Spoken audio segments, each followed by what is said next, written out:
নমস্কাৰ, মই প্ৰাঞ্জল কলিতাই আপোনালোকক স্বাগতম জনাইছোঁ। আজি কি কথা পাতিম জানে? এটা ভূপেন হাজৰিকাৰ গীতৰ কথা। আপোনালোকে সেই গীতটো শুনিছে চাগে, আমি একেখন নাওৰে যাত্ৰী, সহযাত্ৰী একেখন নাওৰে। পল ৰবচনে লিখিছিল। পল ৰবচনে গাইছিলে আচলতে সেই গানটো, We are in the same boat brother। কিয় গাইছিলে? এই গীতটোৱে কৈছিল তেতিয়া কলা মানুহ আছিলে। কলা মানুহ বগা মানুহৰ মাজত পাৰ্থক্য যদি থাকে, সমাজখন কেনেকে আগবাঢ়িব, আমাৰ জাতিটো কেনেকে আগবাঢ়িব।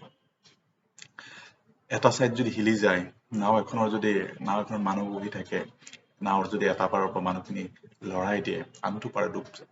গতিকে সেই একেটা গীতৰ প্ৰেৰণা লৈ লিখিছিলে ডক্টৰ ভূপেন হাজৰিকাই, আমি একেখন নাওৰে যাত্ৰী, সহযাত্ৰী একেখন নাওৰে।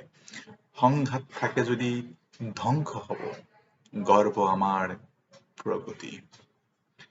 আমি আমাৰ মাজত যদি কাজিয়া কৰি থাকো, হিন্দু মুছলমান বুলি, অসমীয়া বঙালী বুলি, কলিতা কোচ ৰাভা বুলি আমাৰ মাজত যদি সংঘাত বাঢ়ি থাকিব, তেতিয়া ক্ষতি ভাবিছে নেকি আপুনি? আনজনৰ ক্ষতি হব, নিজৰ নহয়, নিজৰে ক্ষতি হব, আৰু নাওখন সেই ডুব যাব। কোনোবা এজনে লৰাই দিলে নাওখনত থকা প্ৰত্যেকজনেই ডুব যাব। গতিকে আমি সেই সন্তুলনতা ৰক্ষা কৰি চলিবলৈ হলে প্ৰত্যেকে প্ৰত্যেকক সন্মান কৰিবই লাগিব।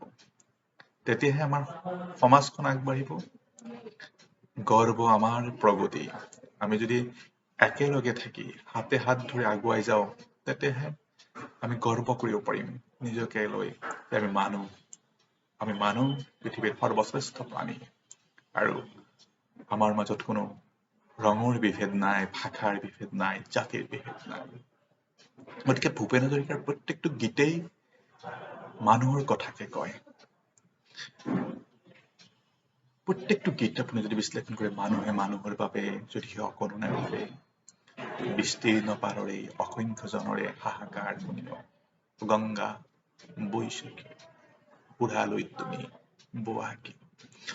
বাকীবিলাক গীতৰ কথাও আমি কেতিয়াবা আলোচনা কৰিম, কিন্তু আজিৰ তাৰিখত মই এই গীতটো, We are in the same boat brother, You are in the same boat brother, গীতটো আপোনালোকে শুনিছে নিশ্চয়, বা যেতিয়াও যদি শুনা নাই কেতিয়াবা নিশ্চয়কৈ শুনিব।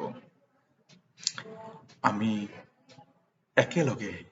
যিখন ঠাইত একেলগে ডাঙৰ হলো, যিবিলাক মানুহক সদায় একেলগে দেখিলো শৈশৱৰ পৰা আজিৰ দিনলৈকে, সেই মানুহবোৰ কেতিয়াবা আমাৰ কাৰণে, আমাৰ ভুল বুজাবুজিৰ কাৰণে যদি আঁতৰি যায়, তেতিয়াহ'লে আমি নিজেই ক্ষতি, লাভ কাৰণ নহয়। ধন্যবাদ।